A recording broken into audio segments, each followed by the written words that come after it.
Corporate दुनिया के इस एपिसोड में हम चर्चा करेंगे अमेरिकी टैरिफ पर रघुराम राजन के बयान की, वॉरेन बफेट के रिटायरमेंट और बजट की तैयारी की। लेकिन पहले बात टैरिफ को लेकर एक अच्छी खबर की। अमेरिका के राष्ट्रपति डोनाल्ड ट्रंप ने कहा है कि भारत पर लगे 50% टैरिफ को कम किया जा सकता है। ट्रंप ने ये घोषणा भारत में नए अमेरिकी राजदूत के शपथ ग्रहण समारोह के दौरान की। उन्होंने कहा कि भारत ने रूसी तेल की खरीद में करीब 40% की कमी की है, जिसके कारण ये निर्णय लिया गया है। Tariffs are very high on India because of the Russian oil, and they've stopped doing the Russian oil. It's been reduced very substantially. Yeah, we're going to be bringing the tariffs down. What kind of level are we talking about here? I mean, at some point, we're going to be bringing them down. Without tariffs, this country would be in such trouble, as they were for many years. That's why we owe $38 trillion. And one of the things we're going to do, we're going to issue a dividend to our middle. अमेरिकी ऊर्जा सूचना प्रशासन के ताजा आंकड़ों के मुताबिक भारत ने अलग अलग स्रोतों से तेल का आयात करना शुरू किया है और घरेलू रिफाइनिंग में बदलाव किए हैं, जिससे भारत की रशियन ऑयल पर निर्भरता कम हुई है। ये कदम ट्रंप के दूसरे कार्यकाल में अमेरिका भारत के बीच व्यापारिक तनाव को कम करने की दिशा में एक महत्वपूर्ण कदम माना जा रहा है। इससे सालाना $150 मिलियन के द्विपक्षीय व्यापार फ्लो पर पॉजिटिव इफेक्ट पड़ सकता है। हालांकि व्हाइट हाउस से इस नीति के कार्यान्वयन की पुष्टि अभी बाकी है। आरबीआई के पूर्व गवर्नर रघुराम राजन ने कहा कि अमेरिका पर भरोसा नहीं किया जा सकता, क्योंकि अमेरिका ने भारतीय निर्यात पर 50% तक टैरिफ लगाया है, जो चीन या पाकिस्तान पर लगाए गए टैरिफ से भी ज्यादा है। रघुराम राजन ने एक न्यूज चैनल को दिए इंटरव्यू में कहा कि आप दुनिया में सबसे ज्यादा टैरिफ वाले देश होने के बावजूद अमेरिका के साथ सैन्य मित्रता और गठबंधन की बातें नहीं कर सकते। अमेरिका की ये हरकतें लोगों के जहन में रहेंगी।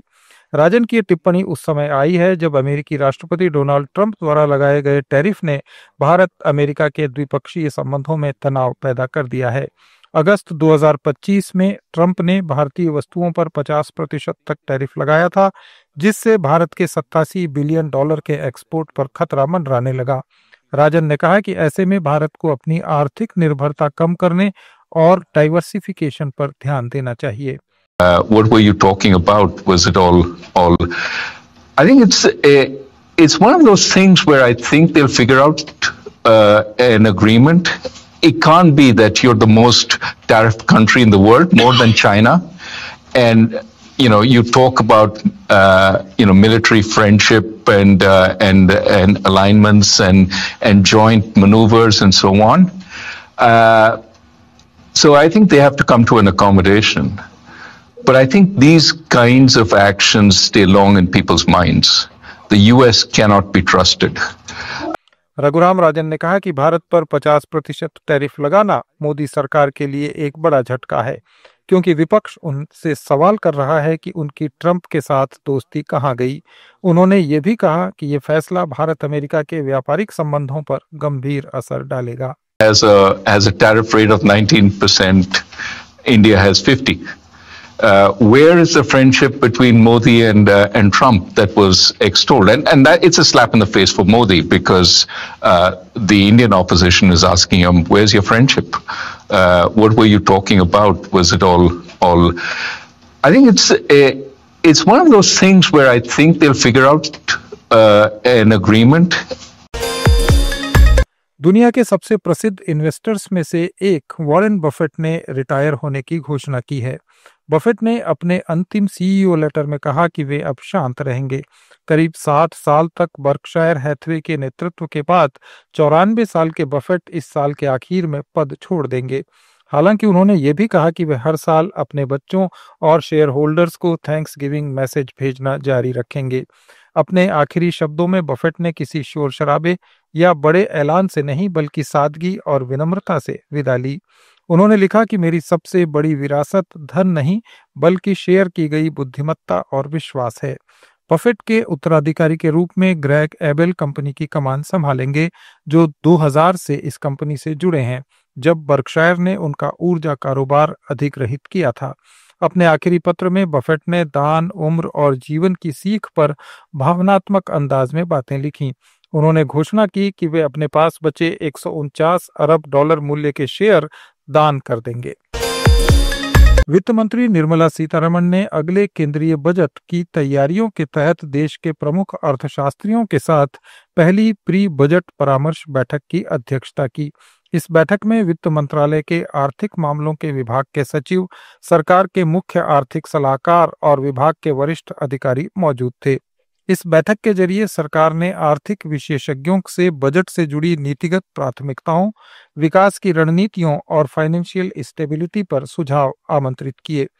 ये प्री बजट बैठक अंतिम वार्षिक बजट बैठक तैयार करने और उसे विधानमंडल में प्रस्तुत करने से पहले सरकारी फाइनेंशियल ऑफिसर्स और वित्त मंत्री की स्टेक होल्डर्स के साथ आयोजित चर्चा की प्रक्रिया का हिस्सा है। ये बैठकें वित्त मंत्री के लिए उद्योग संघों, ट्रेड यूनियंस, इकोनॉमिस्ट, राज्य सरकार के अधिकारियों और सामाजिक क्षेत्र के प्रतिनिधियों से इनपुट एकत्र करने के लिए महत्वपूर्ण काम करती हैं।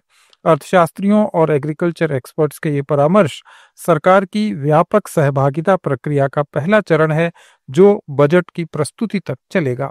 इससे पहले भारतीय उद्योग परिसंघ, federation of Indian chamber of commerce and industry और PHD chamber of commerce and industry सहित विभिन्न चैम्बर ऑफ कॉमर्स ने केंद्रीय बजट के लिए अपने ज्ञापन मंत्रालय को सौंपे।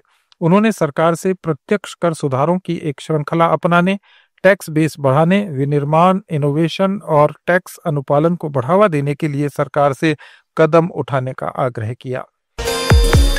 एनपीसीआई इंटरनेशनल पेमेंट्स लिमिटेड ने बहरीन की अग्रणी फिनटेक कंपनी बेनिफिट के साथ साझेदारी की घोषणा की है। इस समझौते के तहत भारत और बहरीन के बीच रियल टाइम क्रॉस बॉर्डर लेन देन की सुविधा शुरू की जाएगी। इस पहल के तहत भारत का यूपीआई अब बहरीन के इलेक्ट्रॉनिक फंड ट्रांसफर सिस्टम से जुड़ जाएगा। इससे दोनों देशों के यूजर्स तुरंत और सुरक्षित रूप से पैसे भेजने और पैसे प्राप्त करने में सक्षम होंगे। बहरीन में रहने वाले भारतीयों को इससे काफी फायदा होगा। एक ज्वाइंट स्टेटमेंट में कहा गया है कि इस इनिशिएटिव से दोनों देशों के निवासियों को तेज, कुशल और किफायती मनी ट्रांसफर की सुविधा मिलेगी। ये कदम डिजिटल फाइनेंशियल इंक्लूजन को बढ़ावा देने और अंतर्राष्ट्रीय ट्रांजैक्शन सिस्टम को आधुनिक बनाने की साझा दृष्टि का प्रतीक है। यूपीआई और फावरी प्लस सेवा के एकीकरण से भारत और बहरीन के बीच एक रणनीतिक रेमिटेंस कॉरिडोर स्थापित होगा। इससे बहरीन में रहने वाले भारतीयों को, जो देश की कुल आबादी का करीब 30% है, धन भेजना और प्राप्त करना ज्यादा आसान और सेफ होगा। Kerala startup mission agri next नाम की एक नई परियोजना शुरू कर रहा है। इसका मकसद राज्य के कृषक समुदाय को स्टार्टअप इकोसिस्टम से जोड़ना है। इस पहल से किसानों, स्टार्टअप और किसान उत्पादक संगठनों को लाभ होगा। Agri next Kerala climate resilient agri value chain modernisation project का हिस्सा है। ये वर्ल्ड बैंक के समर्थन से कृषि विभाग की ओर से चलाया जा रहा एक प्रमुख कार्यक्रम है। इसका लक्ष्य राज्य के कृषि क्षेत्र में विकास को बढ़ावा देने और जलवायु के अनुकूल एग्रीकल्चर सिस्टम को प्रोत्साहित करना है। ये थे कॉर्पोरेट जगत के आज के कुछ अपडेट्स। जुड़े रहिए लेट्स माइक के साथ।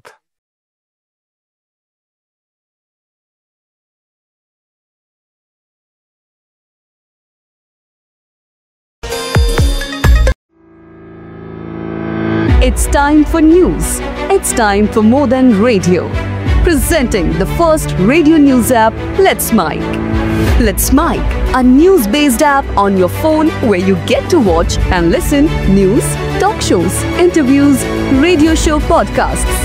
On Let's Mic, you get all relevant information of TV, print, radio, podcast and digital. Let's Mic talks about every segment of life.